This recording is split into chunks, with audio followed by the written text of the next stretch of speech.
¿Qué tal? Muy buenas noches. Mi nombre es Alejandro Romo, su amigo de Charlas de Leyenda, que les da una bienvenida a esta transmisión que vamos a hacer específicamente hablando de uno de los recintos o santuarios más importantes que existen en toda América y de hecho a nivel mundial. En este caso estaremos hablando del complejo, por decirlo así, de la Villa de Guadalupe. Un complejo o un lugar que va a estar obviamente construido por varios lugares a su vez. Empezamos específicamente hablando de lo que es la parte que corresponde al santuario. El santuario está, como les digo, constituido por lo que es una serie de iglesias y capillas y sobre todo en un acueducto. Estamos hablando también de una calzada, la calzada de los misterios, y también con su propio cementerio. Y pues bueno, la historia de este lugar se remonta a una de las viejas entradas que existían a la Gran Tenochtitlán. Estamos hablando específicamente de la calzada de piedra, la calzada del Tepeyacac, que es específicamente la que se componía del ingreso, que actualmente es la calzada de los misterios. Y bueno, esta calzada de los misterios, obviamente, estamos hablando de que está compuesta por cinco capillas que tienen aproximadamente un metro de base, bueno, 2 metros de base por uno de profundidad y 10 metros de altura. Y bueno, obviamente, esta obra va a responder específicamente a la oración dominica, a la oración lauretana, ¿no? Esta obra fue realizada inicialmente por el arquitecto Cristóbal de Medina. Cristóbal de Medina va a ser el que va a idear este tipo de capillas que iban a estar adornadas con un par de columnas que se iban a tener. Y bueno, esto originalmente se descuidaron mucho. De hecho, se reconstruyeron lo que son 10 capillas, solamente quedaban 5, se volvieron a armar las que quedaban y además están también acompañadas de una ilustre figura o un monumento de José María Velasco, aquel pintor de finales del siglo XIX que se encargaba específicamente de la academia, bueno, trabajaba en la Academia de San Carlos y estaba específicamente en el área de paisajismo. Y bueno, también hablábamos de esto. Obviamente, como les decía, esta casa de los misterios es la que va a tener la entrada y la que nos daba entrada directamente a Santiago de Tlatelolco.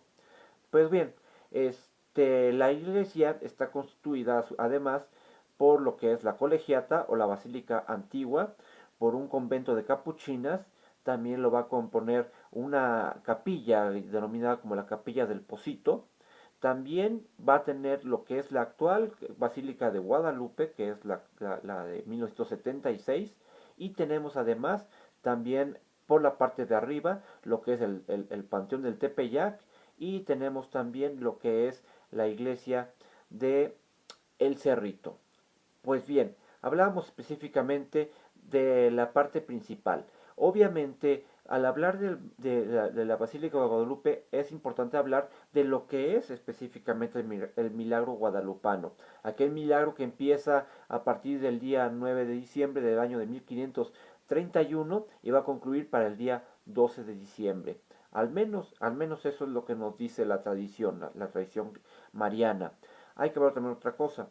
Específicamente, por cuanto hace a estos milagros, obviamente van a estar recabados en un libro que se va a publicar 100 años después, para el año de 120 años después, para el año de 1651 es cuando se va a publicar este libro que lleva por nombre el Mikan Mopowa. Pues bueno, y también va a haber otro libro que se va a llevar el Mikan Moctepana, que es donde se va a recabar las series de milagros que se van a dar alrededor de este suceso. Y pues bien, vamos a la primera construcción, a la construcción en este caso de mayor antigüedad que se va a tener, y vamos a usar la ruta histórica para acceder en este momento. Estaríamos hablando específicamente por el área de la capilla de El Pocito, ¿no? Pero para específicamente estaríamos hablando de lo que es la capilla de indios. La capilla de indios data del año de 1531, al menos es lo que dice la tradición. Es cuando en menos de 15 días este Fray Juan de Zumárraga manda a hacer lo que es esta capilla, la cual se va a hacer. Esta capilla va a durar aproximadamente en funciones unos 20 años. Es la capilla que es principal. Después vamos a tener una segunda capilla que va a ser llamada la capilla de Montúfar. Y esta capilla va a ser sustituida en el siglo XVII por una capilla nueva, una capilla un poco más grande, que de lo que queda actualmente son los muros interiores que se encuentran en esta capilla. En esta capilla obviamente hay una posterior remodelación que se va a hacer, una cuarta capilla, que es la parte exterior. La característica que tiene esta capilla es que en los sótanos todavía se tiene lo que es el piso, que en algún momento llegó valga la redundancia, a pisar este Juan Diego. Juan Diego después del milagro va a vivir 17 años, según la tradición, 17 años en los cuales va a estar su casa al lado de la capilla. Esta capilla de indios es la, como les digo, es la más vieja que se tiene. Inclusive cuando uno va a la Basílica de Guadalupe a hacer alguna ceremonia, los documentos van a salir a nombre de esta capilla. También tenemos una capilla que se encontraba enfrente de este lugar y era la capilla de las Rosas. Es la capilla donde se dice que sucedió la estampación. Bueno, en esa capilla es donde se va a encontrar esta parte. Obviamente la estampación, el milagro nos dice que es cuando la Virgen va a tocar cada una de las rosas, rosas que se la van a llevar, tienen que ser llevadas a Fray Juan de Zumárraga. Pues bueno, esta capilla obviamente estas capillas sobre todo data el valor histórico, no es tanto el valor artístico que se va a tener en estas capillas. La capilla que vamos a tener con mucho valor histórico es curiosamente la que se encuentra enfrente, que es la capilla del Pocito. Muy posterior a la mente a lo que fue el milagro guadalupano, este Juan Diego va a tener en este caso justamente enfrente un manantial. Ese manantial que se va a surtir de aguas sulfurosas, aguas que al día de hoy están cerradas, y va a ser una capilla que va a ser construida para el año bueno, va a ser concluida para el año de 1791. El autor es uno de los principales autores novohispanos, sobre todo de la última parte. Estaremos hablando que es específicamente Francisco Antonio de Guerrero y Torres. Francisco Antonio de Guerrero y Torres va a desarrollar lo que es ahí la cumbre de su obra artística. Estamos hablando de que es cuando ya está dándose lo que es específicamente el neoclásico. Cuando Manuel Tolsá, en ese afán de su majestad, rey de España, para cambiar la fisonomía de la Ciudad de México, lo que va a hacer, va a encargarle a Manuel Tolsá que acabe con la parte barroca porque es algo que ya no se ocupa. Sin embargo, eso va a afectar específicamente a Francisco Antonio de Guerrero y Torres. ¿Por qué? Porque él es uno de los más grandes representantes del barroco. Ahora, derivado de esto, es que va a generarse esa parte, que el trabajo en alguna u otra manera se le vaya reduciendo a este Francisco Antonio de Guerrero y Torres. Y bueno, este manantial, como les digo, se va a conocer como el manantial de los milagros, porque va a ser muy milagroso. Y estamos hablando de que esta efervescencia católica que se va a dar, por ejemplo, va a estar lo que se llama el beato, en específico, el beato del Pocito, que es específicamente Calixto González. Calixto González nos dice la leyenda que él va a estar durante 7 años al lado del pocito con un trastecito juntando las limonas que dan las personas que van a ese pocito. Durante esos 7 años va a juntar una cantidad de 40,000 pesos. Esos 40,000 pesos que van a servir para iniciar lo que es esa parroquia. Se dice que ni siquiera Francisco Antonio de Guerrero y Torres, ni los albañiles, ni los canteros cobraron un solo centavo por la construcción, que el dinero que se ocupó fue específicamente para el material del templo. Ahora, esta iglesia tiene algo muy específico, muy interesante. Es una iglesia barroca que en toda la Nueva España no se va a dar. solamente ahí. Es una iglesia o una capilla que está completamente circular. Obviamente tenemos lo que es la parte central también del pocito, que va a ser obviamente una parte circular. Y la ventaja que tiene esta capilla es que desde el punto que uno vaya caminando en específico, siempre va a ir viendo algo nuevo en la capilla. La idea que tiene, por ejemplo, Francisco Antonio de Guerrero y Torres por cuanto respecta a sus construcciones es que él pretende darles movimiento. El movimiento que se los da, obviamente se los da con la combinación que va a generar con los azulejos. Esos azulejos ondulantes que va a tener, así igual que van a generar el movimiento de las olas del mar, el movimiento de las aguas, así igual la parte del techo que está justamente sobre el pocito es donde se va a tener lo que es igual unas líneas azules y blancas que van a generar el movimiento obviamente del agua. También tenemos una característica muy bonita de esta iglesia.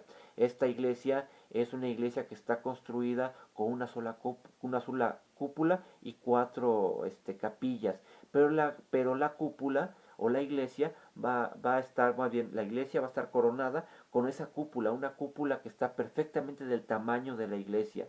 Esa iglesia además va a tener una cuestión muy interesante que son cuatro capillas que van a representar en específico las cuatro apariciones marianas. Estas apariciones marianas obviamente están representadas por el máximo exponente de la pintura mariana, en específico de la pintura guadalupana, que es Miguel Cabrera, aquel pintor oaxaqueño que va a ser el encargado de reproducir y va a tener la concesión, por llamarlo de alguna u otra manera, de poder de tener frente a sí lo que es a la Virgen de Guadalupe. Si uno ve todas las pinturas de Miguel Cabrera, vamos a ver que todas son vírgenes de Guadalupe que están coronadas. Pero si uno ve actualmente a la Virgen actual de Guadalupe, la tilma de Juan Diego, va a ver que esa imagen ya no tiene corona. Por una simple y sencilla razón, corría el año de 1896 cuando se toma la decisión que la Virgen de Guadalupe sea coronada como la patrona y la reina de México. Sin embargo, cómo vas a coronar a una Virgen que ya está coronada? Entonces, lo que se hace, hay dos versiones. La versión mundana, por decirlo así, y tenemos lo que es la versión milagrosa. La versión milagrosa es que nos dice que cuando la Virgen iba a ser coronada, de un día para otro, esa corona desapareció para que se le pudiera hacer la coronación adecuada a su majestuosidad. Sin embargo, esa es la versión que nos da la parte eclesiástica. La parte, obviamente la otra parte nos habla, la parte mundana, la parte seglar nos va a hablar, decir que no, esa tilma de Juan Diego va a ser alterada por pintores y se le va a borrar la corona. Al final de cuentas, no quisieran yo entrar en debates sobre todo de creencias, porque al final de cuentas la Virgen de Guadalupe, independientemente de que haya sido pintada o haya sido plasmada por cuestiones puramente milagrosas o puramente divinas, hay algo muy interesante, que se convirtió esa Virgen en lo que es, sí hay un milagro, es que el haber sido o el ser realmente la punta de lanza de la evangelización en la Nueva España. Ahora, también se considera algo muy interesante. Eso cuando pasemos a platicar un poco de la parte de arriba de la Virgen del Cerrito, de la capilla del Cerrito, hablaremos sobre eso. Ahora, también se me olvidaba mencionar que el complejo Guadalupe también cuenta con un museo guadalupano. Obviamente el Museo Guadalupano es una construcción relativamente reciente y está construido en la parte trasera o en lo que fue el ábside de la colegiata. Ahora, seguíamos con el recorrido, vamos a seguir caminando y estaríamos pensando el cerro el cerro del Tepeyac, que significa el cerro pequeño, es un cerro que cuenta con una altura de 40 metros. De esos 40 metros, obviamente hasta arriba está construida la capilla del Cerrito. Sin embargo, también una obra de Francisco Antonio de Guerrero y Torres es curiosamente una vela que vemos en lo que es en la escalera oriente, que es la escalera más vieja. En esa escalera vamos a ver una gran vela. Esa vela es un exvoto. Un exvoto, para que ustedes lo tengan más consciente, a los que no sepan lo que es un exvoto es como un milagro o la representación de un milagro, pero específicamente no de no de esos milagros que pasaban a los santos, sino la gente también era testigo de milagros, milagros que de alguna u otra manera le ocurrían a ellos, milagros muy particulares, como por ejemplo que alguien dejara de tomar, que obviamente que alguien le sanara una enfermedad, algún brazo, un buen parto. Esos son los milagros que se van a ir dando dentro de la iglesia. Esos milagros, por ejemplo, se habla que cuando uno entra al Museo Guadalupano hay más de 3.000 exvotos. Pero bueno, digamos, pero el exvoto monumental, el exvoto de lo que es la vela. Esa vela, obviamente, es considerada uno de los votos más grandes y en su interior guarda un mastil. El mastil es porque por el puerto de Veracruz venía una barca, un galeón, y resulta que es sorprendido por una tormenta, la cual está a punto de hundirlo. Los marinos, específicamente uno de ellos, se va a encomendar a la Virgen de Guadalupe y va a exhortar a que sus compañeros también se unan a la solicitud de esta parte de pedir a la Virgen de Guadalupe que sean salvos. Obviamente no hay un naufragio realmente, el galeón sí queda muy golpeado, pero llega a puerto.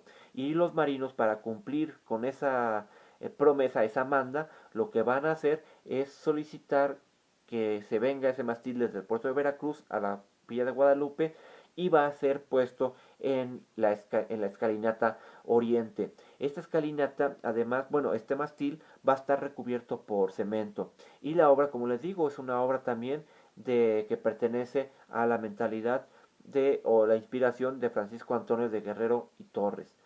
Y de ahí subiríamos a una de las capillas más importantes, a la capilla del Cerrito o a la iglesia del Cerrito. ¿Y por qué es importante? Porque se dice, según la tradición, que ahí ocurre la primera aparición mariana. Por ahí se le aparece la primera vez a Juan Diego, el 9 de diciembre de 1531. Sin embargo, lo importante es que esa iglesia fue construida por dos personas, un matrimonio, don Cristóbal Aguirre y doña Teresa Peregrina. Ellos son panaderos, al final de cuentas ellos van a pedir la gracia de que se les permita construir esa capilla y ellos van a financiar esa capilla. Esa capilla, obviamente, hay una reconstrucción que se hace posteriormente en el siglo XVIII. Sin embargo, esa capilla va a encerrar no solamente la parte que igual la fachada es de Francisco Antonio de Guerrero y Torres, sino va a guardar algo, como digo, muy interesante, que son específicamente unos murales, los murales de Fernando Leal. Fernando Leal va a ser uno de los, o es uno de los muralistas que va a hacer, obtener más importancia, en específico con Diego Rivera. Con Diego Rivera se va a dar esta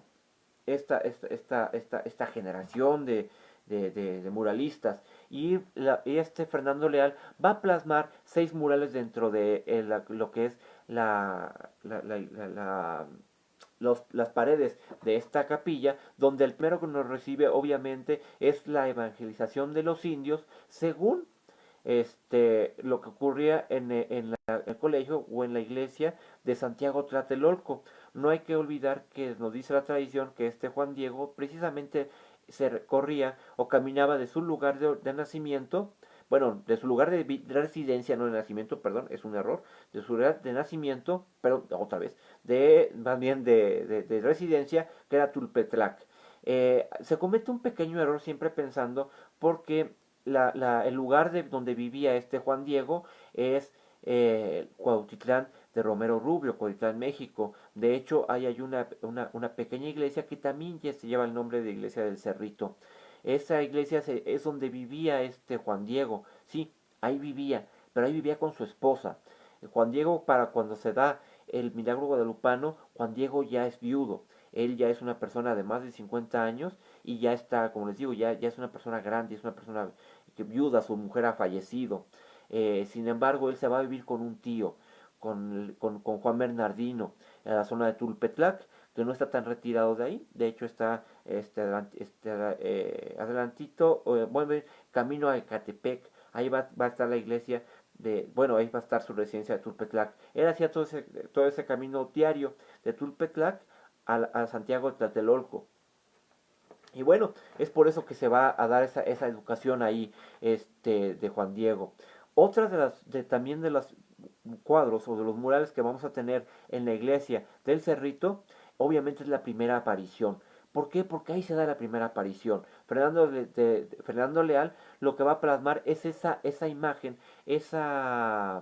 ¿cómo llamarlo?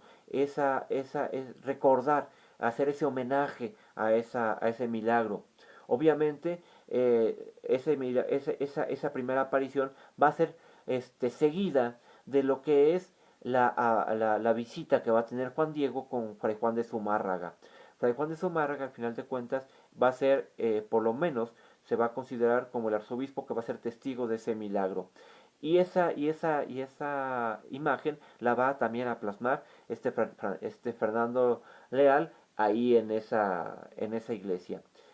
También tenemos, obviamente, ya teníamos, obviamente, que es la educación de Santiago Tlatelolco, tenemos la primera aparición y tenemos la visita que va a tener Juan Diego con Fray Juan de Zumárraga.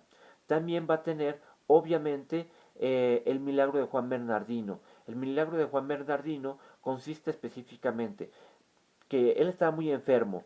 Él al final de cuentas, bueno, todo esto estoy haciendo la narración mariana. Él estaba muy enfermo y él al final de cuentas va a hacer pedirle a Juan Diego que vaya por un sacerdote para que le dé la confesión y la extrema unción. Sin embargo, Juan Diego no quiere perder el tiempo y lo que va a hacer es darle la vuelta al cerro y caminar por otro lado. Sin embargo, es cuando se le va a aparecer la Virgen, específicamente a Juan Diego, y le va a decir que porque le saca la vuelta, ¿no? Que al final de cuentas tiene que cumplir una solicitud de ella. Él le explica la situación, ella le dice que no se preocupe y se le va a aparecer ella posteriormente en su casa de Tulpetlac a Juan Bernardino. En este caso se considera también uno de los milagros guadalupanos o el quinto milagro guadalupano. Los tres primeros estaremos hablando de las tres apariciones. El cuarto milagro guadalupano es la que se llama la estampación en la tilma de Juan Diego, que es donde se lleva a cabo que se estampa esta creación que se va a dar en la tilma de él. Y el quinto milagro es la aparición de la Virgen de Guadalupe en lo que es en la casa de Juan Bernardino, allá en Tulpetlac. Ahora, este templo del Cerrito, como les digo, es importante porque también se va a edificar específicamente en el lugar donde se cree que estaba uno de sus templos o uno de sus teocalis que estaba encaminado a la adoración de Coatlicue. En este caso, conocida bajo la advocación de Tonantzin. Tonantzin, que significa nuestra madrecita. Al final de cuentas, Tonantzin es una de las, o es la madre principal de los dioses. De hecho, una de sus advocaciones es Coatlicue. Coatlicue. No hay que olvidar la leyenda de los 400 surianos, donde nos dice que Coatlicue va a ser la madre de Huitzilopochtli. Bueno, ahí ese oratorio es donde se va a dar. Obviamente es donde yo siempre hago hincapié, sobre todo de la gran filosofía que van a tener la gran visión que van a tener las órdenes mendicantes, las órdenes que van a predicar el Evangelio en las zonas de América, en la Nueva España, donde ellos van a saber cómo reinterpretar o cómo sincretizar las ideas o las costumbres de los naturales para ellos mismos poder de alguna u otra manera enseñar o catizar, o sea, enseñarles el catecismo, el evangelio a las nuevas culturas. Y ellos van a usar ese lugar, porque al final de cuentas hay versiones que dicen que la Virgen de Guadalupe es de alguna u otra forma el siguiente paso que va a dar Tonantzin en la evangelización. Sin embargo, obviamente eso es desde el punto de vista, vamos a hablar de específico, ideológico. Sin embargo, tenemos también a un lado de esta capilla del Cerrito algo muy importante. Tenemos al Panteón del Tepeyac. ¿Y por qué es importante? Este panteón va a ser conocido también como el Panteón de los Traidores y va a ser también conocido como el Panteón de los Arquitectos. Gran parte de los arquitectos que va a tener la Ciudad de México, sobre todo a finales del siglo XIX, van a ser enterrados en este panteón, en el Panteón del Tepeyac. También va a ser considerado, como les digo, como el Panteón de los Traidores, por una simple y sencilla razón. Ahí está enterrado don Antonio López de Santana y Miguel López. Miguel López, posiblemente muchos no lo recordemos, o muchos no recuerden, o no relacionan rápidamente quién es Miguel López, pero Miguel López es el compadre de Maximiliano. El compadre que de alguna u otra manera va a entregar a Maximiliano de Habsburgo, allá en Querétaro, a Mariano Escobedo, o por lo menos va a entregar la plaza. ¿Por qué? Porque él va a ser el que le va a abrir la puerta a Mariano Escobedo y a las fuerzas liberales para que puedan ingresar a Querétaro y hagan la toma de este lugar. Ese es Miguel Nigret, él es Miguel, Miguel López. También tenemos, como les decía, Antonio López de Santana, que va a estar enterrado ahí, pero no se crean que con muchos honores. Al final de cuentas, él pidió al final de sus días que su tumba fuera una tumba muy sencilla. Y esa tumba sencilla va a estar engalardonada en ese lugar. También va a estar enterrada su esposa, doña Dolores Tosta. Doña Dolores Tosta, que va a ser o fue la dueña de la casa donde acabó sus días Antonio López de Santana. La casa que está allí en la calle de Bolívar. Ahí casi haciendo esquina con lo que sería 5 de mayo. Ahí estaba la casa de doña Dolores Tosta. Dolores, se dice que por ejemplo de este matrimonio que era un matrimonio muy arreglado, que Antonio López de Santana sí se había enamorado de la mujer, le había gustado, sin embargo ella no se enamoró de él, pero al final de cuentas aceptó casarse con él por la importancia que tenía el general Antonio López de Santana para el momento que se hace se realiza este matrimonio. Obviamente es un segundo matrimonio, el primer matrimonio de Antonio López de Santana, su mujer va a fallecer, pero bueno, al final de cuentas se dice que los mayores éxitos que van a tener Antonio López de Santana es con su primera mujer, no con Dolores Tosta. Dolores Tosta al final de cuentas, ella siempre vivió en la Ciudad de México, cuando Antonio López Santana en sus múltiples exilios, pues muchas veces ella se quedaba aquí. Pero bueno, también va a ser recordado este panteón por algo también muy importante. Bueno, antes de seguir hablando de personajes que están en este cementerio, es muy importante porque es el primer panteón que se va a hacer en la Ciudad de México, que va a estar en un cerro inicialmente, y la idea de hacerlo, de darle mayor amplitud a este panteón, es hacerlo a través de terrazas. Este es algo muy innovador. Estamos hablando de que durante lo que fue la periodo de la Nueva España y principios del siglo XIX, la Ciudad de México siempre estuvo azotada por inundaciones. No es raro que uno de los santos preferidos de la Ciudad de México fuera San Juan de Pomuceno, un santo que obviamente estaba en contra de las inundaciones, o era al que se encomendaba la gente cuando iba a haber una inundación. Pues bueno, esto permitía dos cosas. Al panteón, al estar en una zona elevada, los olores no se acumulaban, rápidamente se dispersaban por un lado, una, y la otra, que jamás iba a poder inundar. Esto fue algo muy innovador para la zona. Además, que este panteón obviamente es un cementerio que data desde el año de 1666. Sin embargo, oficialmente se va a reinaugurar hasta 1716. Sabemos que es de esa época, de 1666, por una simple y sencilla razón, porque los frailes y los sacerdotes que llegaban a morir en la Villa de Guadalupe eran enterrados ahí. Y hay libros de eso.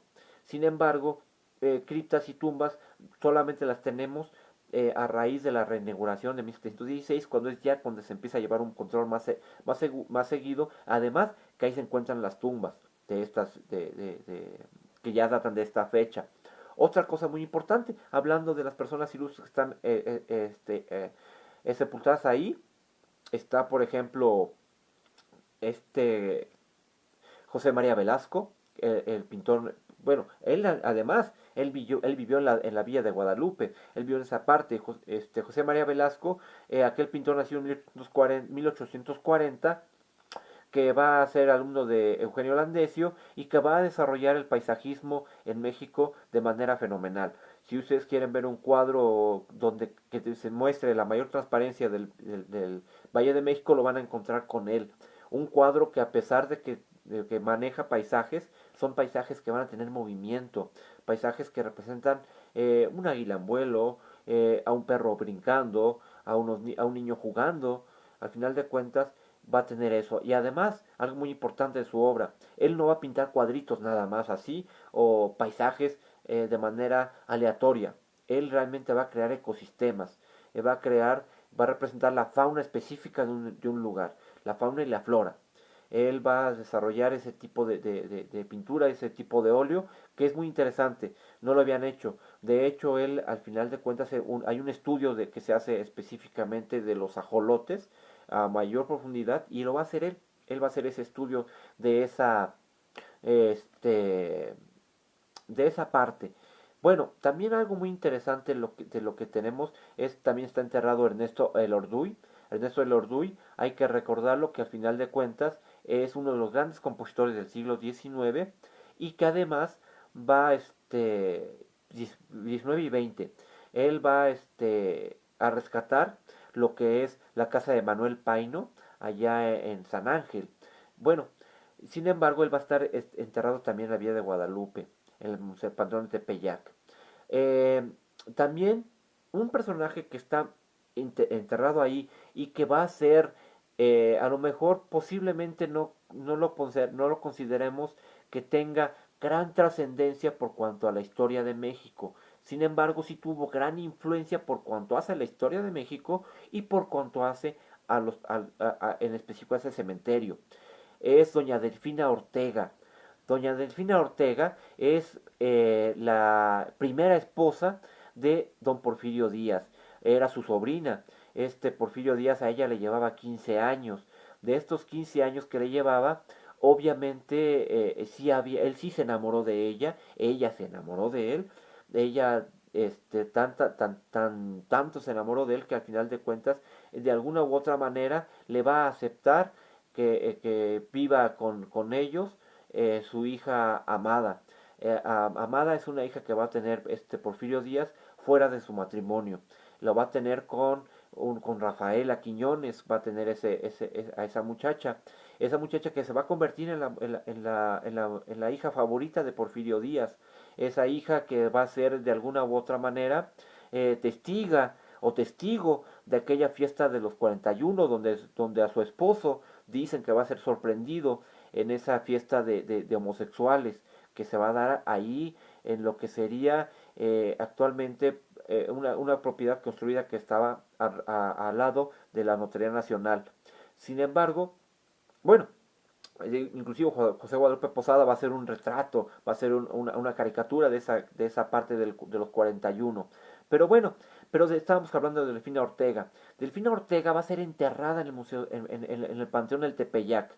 Y este personaje va a generar que a partir de 1880, que ella fallece, ese cementerio se empieza a convertir en un cementerio de alta alcurnia. Se dice que mientras un cementerio estaba cobrando a lo mejor o 2 pesos por la perpetuidad, la Villa de Guadalupe estaría cobrando hasta 10 veces el valor. Ahora, además hay algo muy interesante. Para la fecha que se va a abrir el Tepeyac, ya de manera civil, es en el 80. ¿Por qué? Porque estamos hablando de que el otro panteón, en aquel momento muy interesante, que era el panteón de San Fernando, acababa de recibir a su último residente, al presidente Benito Juárez. Él va a ser la última persona que va a ser enterrada ahí en este panteón de San Fernando. Y a partir de ahí ya no se van a recibir nadie más en San Fernando. Entonces habría que buscar un nuevo lugar. Y el nuevo lugar que se va a usar para seguir enterrando a las personas ilustres o a las personas interesantes de la política o interesantes de la vida social en la Ciudad de México, va a ser el Panteón del Tepeyac. Este panteón, como les digo, al final de cuentas, también va a estar enterrado, por ejemplo, Rafael Lucio. Rafael Lucio es el doctor de cabecera de Benito Juárez, le va a sobrevivir unos 4 años más, él va a morir en 1876 y de esta parte que va a ser recordado porque al final de cuentas parece que Benito Juárez no le pagó las consultas que le debía alrededor de unos 120 pesos, no, 50 pesos de 120 consultas que el benemérito no le había pagado. Y eso lo tenemos o lo sabemos porque en los archivos de Benito Juárez aparece una nota donde es una carta que está dirigida a él por el doctor Rafael Lucio. También doctor Rafael Lucio que va a ser recordado por esa parte. Bueno, también vamos a tener obviamente a José María Iglesias que va a estar enterrado ahí y a una serie de personajes que van a estar también enterrados. También de este panteón al día de hoy ya no se encuentra abierto para recibir a nuevas residentes. Sin embargo, sigue habiendo servicio para visitar a las personas que uno quiera. Si uno quisiera conocer este panteón, habría que solicitar un permiso a la delegación y obviamente proponérselo a la delegación para que la misma delegación, sobre todo en el área de panteones, le permita a uno asistir a ese panteón. Sí puede uno asistir a este cementerio. No hay mayor traba más que llenar un formato para poder ingresar a él. Ahora, este panteón, cuando uno empieza a bajar, lo que se va a encontrar es con la escalinata nueva. Una escalinata que fue cedida o fue mandada a hacer o fue patrocinada por los trabajadores del sindicato de la cervecería Modelo. Ellos van a ser los que van a financiar esa parte de la nueva escalera, que actualmente si uno va a la Bahía de Guadalupe, por lo general siempre inicia uno el recorrido al revés. Lo inicia por la parte comercial, por si yo lo llamo así, el recorrido comercial, que es la parte de esa escalinata patrocinada por estos trabajadores, es que se usa para llegar primeramente a la puerta del panteón y a la iglesia del Cerrito y bajar por el otro lado. Sin embargo, la ruta histórica es al revés, curiosamente, hacia el otro lado. Entonces, y vamos a llegar bajando ya a lo que sería al museo, que el museo es una construcción que se va a hacer en el siglo XIX. ¿Por qué? Porque la iglesia había sido insuficiente. Y al ser insuficiente se pretende tirar lo que es los altares barrocos y abrir la iglesia hacia la parte más hacia atrás. Sin embargo, gran error que se comete, por una simple y sencilla razón. Resulta que cuando se hace la primera basílica, esta que se conoce como la colegiata, se va a hacer una parte sobre el cerro o sobre tierra firme y la otra parte se va a hacer sobre la parte fangosa. Obviamente la iglesia no se podía hacer hacia la Plaza de las Américas, que así se llama la actual plaza, donde la plaza central del complejo de Guadalupe, por una simple y sencilla razón, ahí estaba el lago, entonces no había forma de hacerlo hacia adelante. Entonces, de la orilla hacia atrás es donde estaba, bueno, parte de la orilla hacia el cerro, es hacia donde se había construido inicialmente esta iglesia. Esta iglesia que, como les digo, fue ampliada. Esta iglesia que va a ser empezada a construir por José Durán. José Durán pertenece a la familia de los Custodio Durán, que van a ser también los que van a ser de alguna u otra manera los principales constructores de la iglesia de Santo Domingo. Ojo, cuando uno habla de Santo Domingo y habla de la colegiata, siempre vamos a hablar que va a ser construida específicamente por este personaje de Pedro de Arrieta. Pedro de Arrieta es el principal constructor que va a tener la Nueva España, sobre todo a principios del siglo XVIII. Entre 1700 y 1750 es cuando va a tener el auge este Pedro de Arrieta. Pedro de Arrieta que va a tener construcciones también, por ejemplo, la iglesia del Corpus Christi, que en algún recorrido, sobre todo en el recorrido de Alameda, hablamos de la leyenda del, del corazón del virrey, que se da en Corpus Christi. ¿Y por qué se construye el Corpus Christi? ¿Quién financia el Corpus Christi? Pero no habíamos, en aquel recorrido nunca hablamos de quién lo hizo. Bueno, el constructor que lo hace es Pedro de Arrieta. Pedro de Arrieta lo que va a hacer, ya hablando específicamente de la parte del complejo de Guadalupe o de la Villa de Guadalupe, es tratar de recrear por lo menos de lo que bíblicamente lo que decía, que es la emulación o el ideario que se tenía del templo del rey Salomón en Jerusalén.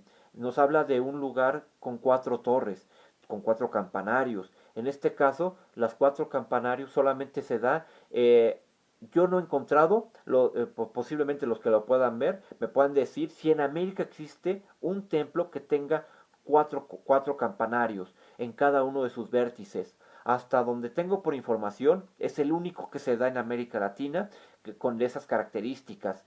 Esas características donde se va a mezclar el tezontle con la... Ah, estoy hablando del cementerio del Tepeyac, el cementerio que se encuentra en el cerro obviamente en el cerro del Tepeyac, y es que me pregunta qué cementerio es. El que se encuentra arriba, pegado a la parte del cerrito, de la capilla del cerrito, ¿no? Ese es el cementerio del Tepeyac del que estábamos hablando. Estamos hablando ahorita, obviamente, de toda la vida del Tepeyac. Y bueno, entonces regresando a la parte de abajo, regresando a lo que es la iglesia de la colegiata. Si ustedes me preguntan por qué es colegiata, por una simple y sencilla razón.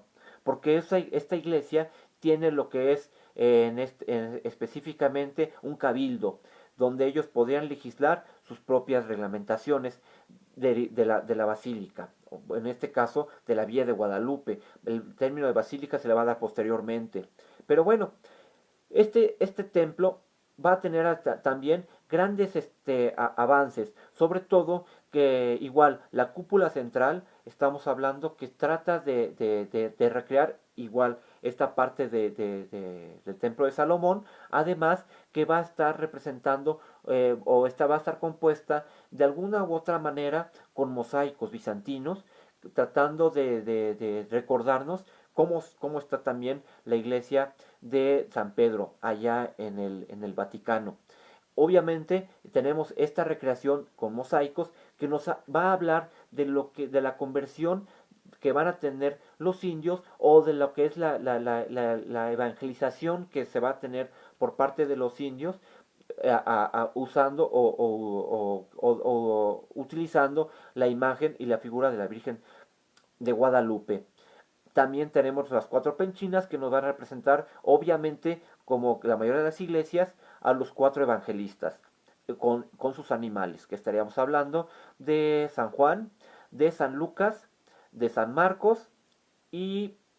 Ay, se me fue el otro, es San Marcos, San Lucas y... A ver, San Marcos, es San Lucas, es San Juan y San Mateo, es el otro. San Mateo representado por el león, pero sobre todo, bueno, importante es San Juan, que de manera inconfundible siempre va a estar representado por el águila, porque va a ser el clarividente, el que va a hablarnos, por ejemplo, del Apocalipsis, el que nos va a dar esa clarividencia. Y bueno, obviamente tenemos ya dentro de esta iglesia, a pesar de que se ha modificado mucho y que se desmanteló la parte barroca que tenía esta iglesia, va a conservar todavía algunos cuadros, sobre todo algunos grandes retablos. Uno de los grandes retablos que tenemos, entrando a uno como si dirigiéndose a lo que sería a mano derecha hacia el fondo, tendríamos el primer cuadro a gran formato que nos habla del primer milagro que va a estar justificado por el Mictemoctepana, que es el primer milagro guadalupano. Cuando se hace el 25 de...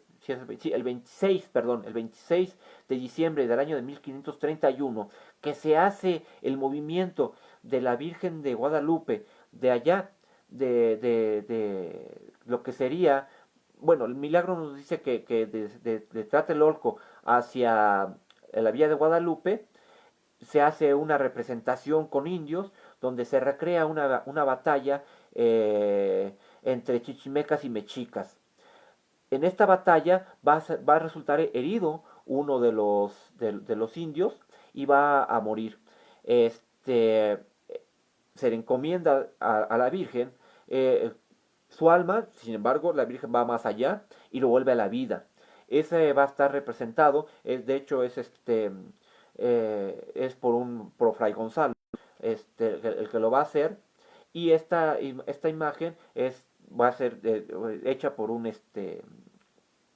fraile jesuita, es el que la va a hacer y va a representar ese primer milagro guadalupano. Tenemos el siguiente cuadro que sería más pegado hacia donde está, hacia la entrada principal, que es de Gutiérrez. Este cuadro nos habla específicamente de la evangelización de los indios. En este caso ya no nos habla de, por ejemplo, como Fernando Leal, de que es en Santiago Tlatelolco, porque no nos pone un lugar en específico, sino más bien nos habla de esa conversión que van a tener los indios. Y bueno, y ese es de Félix Gutiérrez. También tenemos una representación, obviamente, de Pelayo Labastida y Dávalos, que va a ser el obispo, el arzobispo que va a tener la Villa de Guadalupe, y que va a ser importante por dos razones. La primera, porque él va a mandar a hacer la primera investigación seria sobre el milagro guadalupano, y se la va a encargar a uno de los principales historiadores del siglo XIX, que es Joaquín Iscasbalceta. Sin embargo, las conclusiones que va a tener Joaquín Iscasbalceta no van a ser de todo satisfactorias para él, porque a pesar de que bueno, a Joaquín Iscasbalceta, hay una cosa, ahí siempre lo van a poner como las cartas antiguadalupanas o antiaparicionistas, que él va a decir que no pasó jamás el milagro. Sin embargo, él nunca dijo eso, ¿eh? Él lo que dijo es básicamente que no encontraba y que se le hacía raro que entre todos los documentos de la época y de los historiadores de la época no se mencionara en ninguno de ellos el milagro guadalupano. Él solamente menciona esa parte que se le hacía muy extraño que ningún historiador lo mencionara. Y de ahí se han valido los antiguadalupanos para decir que él dijo que eso era mentira. Él no lo dice. Obviamente, a contrario Sensu, pues tampoco dice que existió. Dice que se le hacía muy raro que eso que nadie que diera cuenta de ello. Sobre todo, por ejemplo, con Fray Juan de Zumárraga, que él tenía la costumbre de hacer hasta 2 cartas que mandaba a la semana a, a la Santa Sede. Y ahí, bueno, mandó una Santa Sede a España. Y ahí no menciona jamás nada de eso. Hernando de Cortés tampoco nos menciona nada de eso, aunque tampoco no tendría por qué mencionárnoslo, porque para el año de 1531, cuando ocurre el milagro guadalupano, don Hernando de Cortés ya no se encuentra en la Nueva España. Él al final de cuentas, en la época que llevó su juicio de residencia en España y no se encontraba aquí. Y no lo encuentra, y él por eso no lo mencionaría. El otra persona que posiblemente también debió haber sido eh, testigo de eso y haber dado cuenta de eso es Bernal Díaz del Castillo. Bernal Díaz del Castillo tampoco nos menciona nada de eso. Sin embargo, él sí nos menciona la existencia de otra persona, de Marcos Zipac de Aquino, y lo menciona que él pintó un cuadro de la Virgen de la Concepción, específicamente con tez morena. No sería raro. Hay que ver que gran parte de lo que se da en la evangelización o como se da la evangelización en aquella época es, ¿cómo llamarlo? Eh, bueno, actualmente diríamos tropicalizar las cosas, por eso no sería, por ejemplo, raro ver que los cristos que nos llegaron de Filipinas tenían los ojos rasgados y que las vírgenes que se llegasen a pintar, tanto, por ejemplo, en África, que fueran negras, y las que se pintaran aquí en América, llegaran a tener de alguna u otra manera teces, o la tez oscura. Y es la parte que menciona Bernal del Castillo. Pero bueno, eso es lo que esa es una de las partes que va a tener interesante de Pelayo y Dávalos, que es precisamente esa investigación que manda a hacer. Y la segunda que manda a hacer, o segunda cosa importante que manda a hacer, es porque para el año de 1880, específicamente para el día 7 de abril, estamos hablando, había nacido uno de los hijos de, una de las hijas de Porfirio Díaz, pero el parto para Delfina había sido muy difícil. De hecho, había perdido mucha sangre y estaba muy débil. A las 27 horas, por ejemplo, que había nacido su hija, fallece. Sin embargo, Delfina, sabiendo que puede morir, le pide a Porfirio Díaz que se case con ella. Hay que recordar que Porfirio Díaz es también uno de los principales liberales de aquella época, es uno de los principales también defensores durante la guerra de los 3 años, y obviamente ellos en su afán de pelear con la iglesia no se casan por la iglesia. Sin embargo, Porfirio Díaz le va a pedir a este Antonio Labastida y Dávalos que lo case. Él le exige que para poderlo casar, que abjure de la Constitución del 57 que él había apoyado, y solamente así lo podía hacer. Obviamente, Porfirio Díaz va a jurar la Constitución del 57 y va a hacer, de alguna u otra manera, se le va a permitir que, sobre todo a Delfina, que se pueda morir casada con Porfirio Díaz, pero por la iglesia. Entonces, por ese motivo es que también es importante Pelayo y Dávalos, porque al final de cuentas él va a dar la anuencia de que Porfirio Díaz se pueda casar por la iglesia con Delfina, además de que va a también permitir de alguna u otra manera que sea enterrada en este cementerio del Tepeyac, Delfina Ortega. Y bueno, también tenemos ya del otro lado, por el otro lado de la nave, de la colegiata, el primer cuadro que nos va a representar el momento que se le presenta el milagro guadalupano al Papa León XIII, el que va a decir que esta imagen no pudo haber sido pintada para otro país, solamente para México. En este caso, él habla de pintura por una simple y sencilla razón. Las imágenes que a él le presentan son parte de las imágenes que va a hacer Miguel Cabrera. Miguel Cabrera, él va a hacer esta imagen y va a mandarle una al Papa, una representación de la Virgen de Guadalupe. Obviamente la imagen que va a ver el Papa es de Miguel Cabrera. Y va a hacer decir que sí, que es lamentable, asombroso la forma en que se presentó la Virgen de Guadalupe para el pueblo nuevohispano, para el pueblo de la Nueva España, y posteriormente para el pueblo de México. Ahora, Miguel Cabrera también es importante no solamente por su obra artística, sino por lo que él va a hacer. Él en vida, bueno, obviamente en vida, él va a hacer un estudio específico de la Virgen de Guadalupe, donde él va a establecer que los trazos son tan perfectos y son tan delicados que es imposible que una mano humana lo pudiera haber hecho o que hubiera tenido la suficiente inspiración para hacerlo. Es la visión que nos da Fray Juan, perdón, Miguel Cabrera. Miguel Cabrera, que si uno quisiera saber o ver una obra de él, aparte de las Vírgenes de Guadalupe, que vamos a tener sobre todo antes de 1896, es el billete de 200 pesos. Si uno ve el billete de 200 pesos y a esa Sor Juana, esa imagen que da de Sor Juana Inés de la Cruz, Miguel es la sobrina de Miguel Cabrera, y Miguel Cabrera va a hacer ese bosquejo de Sor Juana. Y bueno, es una obra, por ejemplo, de Miguel Cabrera. Miguel Cabrera, cuando muere, él va a estar enterrado, bueno, o va a ser sepultado también en una iglesia, pero a pesar de que él tanto, este, de hecho, él va a hacer la escuela específicamente donde se va a pintar y va a enseñar a la gente cómo pintar a la Virgen de Guadalupe. Él no va a ser enterrado ni en el Panteón de Tepeyac, ni tampoco va a ser enterrado en la Villa de Guadalupe. Él va a estar enterrado en la iglesia de Santa Agnus o Santa Inés, en la que se encuentra justamente en contraesquina de la Academia de San Carlos. Ahí va a ser ahí van a estar o ahí van a quedar los restos de Miguel Cabrera.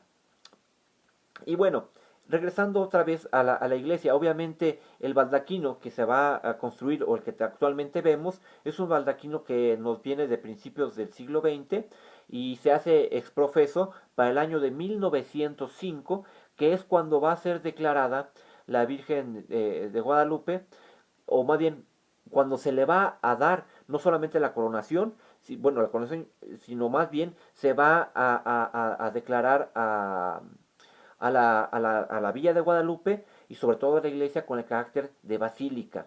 Antes solamente era la Villa de Guadalupe. Bueno, cuando en 1905 que adquiere el carácter de basílica es que se va a construir ese baldaquino de mármol blanco, de mármol de Carrara y en mármol gris, mármol mexicano. Al día de hoy ese baldaquino sigue existiendo. Sin embargo, está un poquito fuera de tono porque el baldaquino está aderezado o está ornamentado, o su ornamento principal, estamos hablando que es una imagen de Jesucristo, Rey de Reyes. Eh, Obviamente, a sus pies se encuentra Juan Diego y del otro lado Fray Juan de Zumárraga. Y en la parte alta vemos un par de ángeles que le están poniendo corona. Obviamente estaba hecho para la Virgen de Guadalupe, ese baldaquino. Y cuando se hace la nueva basílica y que posteriormente se cambia la imagen, la basílica colegiata deja de funcionar durante 24 años hasta el año 2000, que Norberto Carrera pide que se vuelva a hacer la recimentación de la iglesia, que se vuelva a arreglar y que se vuelva a abrir al culto. Porque para el año de 1970 se corría gran riesgo de que se colapsara esta iglesia. Esta iglesia que al final de cuentas era la principal. Entonces, para evitar que se colapsara, lo que van a hacer específicamente es ponerle más de 700 pilotes abajo para poder sostener a esta iglesia, 1200 para ser exactos, para sostener a esta iglesia, y se va a hacer una recimentación y se va a hacer además una reestructuración específicamente de la parte de atrás. ¿Se acuerdan que les comenté que esta iglesia fue ampliada? Pues bueno, al momento que es ampliada, ocupan la parte del cerro. Eh, Sin embargo, esta parte de atrás tiene un invento disparejo con la parte de la colegiata y lo que estaba provocando era una presión sobre la iglesia principal o la iglesia más de la colegiata, que estaba provocándole grietas, además de un hundimiento más acelerado. Bueno, eso fue por cuanto hace. Entonces lo que hacen es fracturar completamente la parte que sería de atrás, que actualmente ocupa el museo, y lo separan de la parte de la colegiata. El museo obviamente guarda lo que es de algún momento las reliquias que se pudieron encontrar o que se encontraron en la colegiata, van a ser mandadas, y bueno, también había en el Pocito y había en el Cerrito, pero esta recapitulación de reliquias van a ser mandadas a este museo del complejo de la Villa de Guadalupe. Este museo que también posee un historial cronológico de las pinturas que se van a dar de la Virgen de Guadalupe, donde aparece también ya la Virgen sin corona, y aparece también obviamente reliquias. Por ejemplo, ahora que Juan Pablo II fue declarado santo, obviamente la silla que él ocupa para dar misa se convertiría en una reliquia de segundo grado, y ahí está ya como reliquia. Tenemos también aquí en esta Virgen, en este museo, algo muy interesante. Tenemos una reliquia de primer grado de Juan Pablo II. La reliquia consiste en un tubo de ensayo con sangre de Juan Pablo II. Este, les explico rápido, una reliquia de primer grado es todo aquello que haya sido parte del santo. Puede ser un hueso, puede ser un pedazo de cabello, puede ser una uña, algo que haya sido parte específico del santo. En este caso, con Juan Pablo II estaríamos hablando de la sangre. Una reliquia de segundo grado es todo aquello que los santos hayan tocado. Puede ser sus cucharas, puede ser su tenedor, puede ser su vestimenta, puede ser algo que haya estado en contacto con el santo. Y reliquias de tercer grado estaríamos hablando de todas aquellas reliquias o que tuvieron contacto con alguna reliquia de primer grado.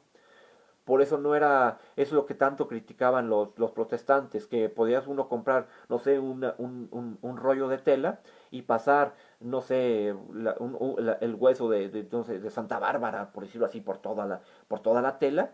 Y bueno, ya con eso se convertía ese trozo de tela o ese rollo de tela en una reliquia que después era vendida. Pero bueno, eso es lo que vamos a tener ahí, igual que tenemos una de las más grandes colecciones de exvotos dentro de este museo del Tepeyac. Obviamente, como les digo, fue separado esta parte. Y tenemos entonces que Pedro de Arrieta va a ser el encargado de terminar esta iglesia. Como les comentaba, José Durán es el que la inicia, pero el que la termina es Pedro de Arrieta. Y lo mismo pasa con Santo Domingo, allá en el centro histórico de la Ciudad de México. Ahí también lo va a hacer igual, va a ser la misma historia. Pero bueno, también hay algo muy interesante, que cuando uno está ya en la Plaza de las Américas, ve también una construcción que está entre la capilla del Pocito y la Colegiata. Esta construcción fue un convento, el convento de Capuchinas. Inicialmente uno podía llegar a pensar que estos conventos eran ocupados por grandes cantidades de monjas. No había grandes cantidades de monjas. De hecho, solamente había 6 monjas inicialmente en este convento. Monjas que cuando se vinieron las leyes de reforma fueron sacadas, y la iglesia, aunque pertenecía ahí y no fue molestada en más, la orden sí, la orden de las capuchinas, y se quedó el lugar vacío. Al día de hoy, en esta capilla de las capuchinas, de lo que era el templo, actualmente se convirtió en lo que se llama la capilla de los juramentos. Cuando uno tiene alguna debilidad de carácter y quiere encomendarle algo o quiere buscar la ayuda a través de un santo, es que uno hace un juramento. Uno llega, sobre todo es muy común que las personas que quieren dejar de tomar o quieren dejar de consumir algún estupefaciente o alguna droga, inclusive cigarro o algo por el estilo, van ahí y lo juran en una pequeña ceremonia que se hace, donde inclusive se les da un pequeño inicial, donde ellos se comprometen a cumplir durante determinado tiempo alguna acción. Y bueno, actualmente ahí en la parte de las capuchinas es donde se lleva a cabo estos juramentos. Y bueno, tenemos entonces ya que llegamos otra vez a lo que será la Plaza de las Américas, a la plaza principal, porque ahí es la parte central donde alrededor de todo el año se tiene registrado que llegan más de 2.400 peregrinaciones, y las que se registran, más las que no se registran.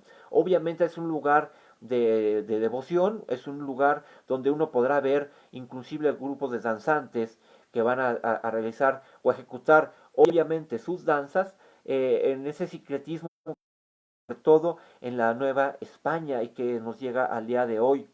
Y de ahí llegamos a lo principal, a la actual Basílica de Guadalupe. Una basílica que va a estar dirigida por Pedro Ramírez Vázquez. Pedro Ramírez Vázquez, aquel arquitecto que también va de alguna u otra manera tener gran parte o gran injerencia en las torres de satélite. Pero en este caso, Pedro Ramírez Vázquez lo que va a hacer en la Basílica de Guadalupe es algo muy interesante. La va a llenar de simbolismos, la va a llenar de señales, de cuestiones que son representantes o representativas de la Virgen de Guadalupe. Una de ellas que tenemos, sobre todo, si uno lo puede ver, es una sola columna, que nos habla de la fuerza de la Virgen de Guadalupe o del pilar que va a representar la Virgen de Guadalupe para la fe o para la cristiandad. También cuando uno entra a misa, en la parte de adentro, obviamente va a ver que el techo está en forma como de carpa. Este techo, si uno lo ve por fuera, lo va a ver de color verde. Y si uno presta atención al manto de la Virgen de Guadalupe, lo va a ver obviamente de color verde. Lo que Pedro Ramírez Vázquez quiso transmitir o quiso comunicarle que las personas que estuvieran dentro del templo al momento de escuchar misa o a través de una visita iban a tener la protección de la Virgen de Guadalupe. Y bueno, también vamos a ver que en lo que es esta iglesia no tiene campanario, pero sí tiene una parte central. Y en la parte central uno va a ver una M y va a ver que la forma que está representada es como una especie de corona, que nos está hablando, obviamente, de esta coronación que se le da a la Virgen de Guadalupe, ya no solamente como la reina de México, sino también como la reina de toda América, que esa se va a dar en la década de los 30, 1933 para ser exacto, cuando se le permite al deán de, sí, al deán de que es de la o al abad de la Basílica de Guadalupe dar misa en el Vaticano. Mientras ahí está dando misa en el Vaticano, aquí se está declarando a la Virgen de Guadalupe como la Virgen de toda América. Y bueno, esa representación de esa coronación va a estar justamente en la parte alta de esta iglesia. Además, que es para cuestiones muy, muy extrañas y sobre todo para la época, me estoy hablando 1974 a 1976, que se hace esta iglesia, que va a tener, si uno recuerda, por ejemplo, la imagen de Juan Pablo II cuando dice que México siempre fiel, lo da justamente en un balcón de la Basílica de Guadalupe. Bueno, este balcón lo que nos va a recordar, más que a Juan Pablo II, nos va a recordar esta parte de las capillas de indios, de la parte novohispana. Las capillas de indios, en específico, eh, cuando uno habla de ello, no habla con el aspecto de que los indios se les daba la parte de la Eucaristía en el exterior y a los españoles en los interiores. Como les decía al principio de esta charla, los franciscanos, los dominicos, los agustinos, supieron interpretar muy bien la ideología de los naturales. Ellos consideraban que cualquier cueva, de alguna u otra manera, era la entrada al inframundo. Entonces, ellos no pueden ingresar a una iglesia porque sus costumbres les decían que eso era el inframundo. Y obviamente eso no representaba vida, sino todo lo contrario. Entonces, ellos les gustaba la parte exterior y en esta parte exterior es lo que ellos van a tener, obviamente esta representación en los exteriores. Por eso, este balcón, este volado, lo que nos recordar es específicamente estas capillas de indios. Además, que bueno, ya la iglesia, este Pedro Ramírez Vázquez, lo que va a tratar es hacer una circunferencia, un, un, un, un círculo. ¿Por qué? Porque la idea es que desde cualquier punto donde se pueda observar lo que es el altar central, se pueda ver a la Virgen de Guadalupe. Bueno, esta es la idea que va a tener Pedro Ramírez Vázquez de acuerdo a este complejo religioso. Obviamente, si uno lo pudiera ver, ya analizar desde el punto de vista religioso, obviamente yo siempre me gusta concluir la visita que doy a la Villa de Guadalupe con dos cosas. Siempre menciono que existen dos tipos de verdades: las verdades de fe y las verdades de facto. Las verdades de facto son todas aquellas que nos van a estar documentadas o van a tener de alguna u otra manera un sustento histórico para poder donde se basan. Y hay otras verdades que son un poquito más idealistas, las verdades de fe, que no, pero no por el hecho de que no exista un documento escrito o algo que lo haga tangible, esta parte no dejan de ser para unas personas ciertas. Entonces tenemos igual la Virgen de Guadalupe al final de cuentas este campo, una verdad de fe, una verdad que históricamente no se puede llegar a sostener, pero por la fe sí. Al final de cuentas, las personas que tienen fe, obviamente para ellos esta parte es verdad y es verdad para ellos y así debe de ser. Y para las personas que somos un poquito más escépticas, también el hecho de que no exista un documento también nos habla de una posible inexistencia. Pero no por eso dejamos de ver la gran trascendencia que pueda llegar este gran recinto. Este recinto que también fue testigo de muchas cosas, fue testigo de una estación de ferrocarril que tuvo al lado y una de las partes más ignominiosas y más degradantes que ha tenido el pueblo de México. Y no me refiero cuestiones religiosas.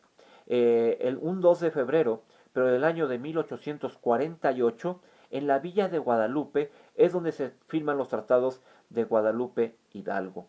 Estos tratados donde Manuel de la Peña y Peña va a firmar la cesión de la mitad del territorio de México. En aquella intervención norteamericana es cuando se va a dar esta parte de esta firma. Los tratados de paz se van a firmar ahí, en la villa de Guadalupe. Y bueno amigos, le agradezco mucho a las personas que vieron el streaming. Estamos hablando de que son casi las 2 de la mañana. Esto se supone que debe ser a las 7 de la noche.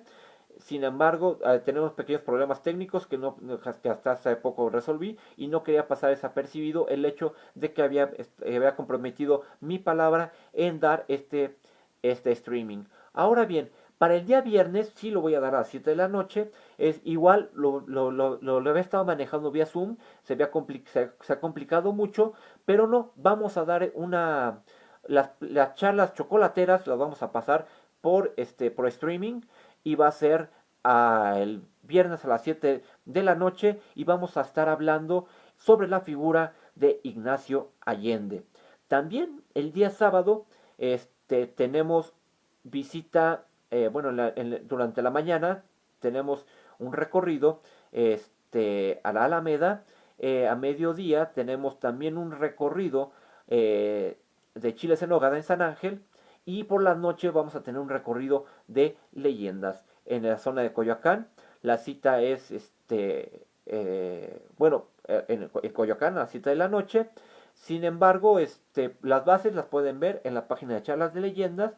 Ahí aparecen igual los horarios y a qué hora se van a generar. Igual pueden hacerlo comunicarse conmigo a través de WhatsApp. El número aparece igual, está en la página. De todas maneras, en comentarios lo puedo dejar el número donde se pueda hacer las reservaciones para cualquier recorrido. Y espero que este recorrido se pueda dar de manera presencial. De hecho, lo tengo programado para el día 19 de septiembre. O sea, estamos hablando de que dentro de 2 semanas doy este recorrido vía presencial.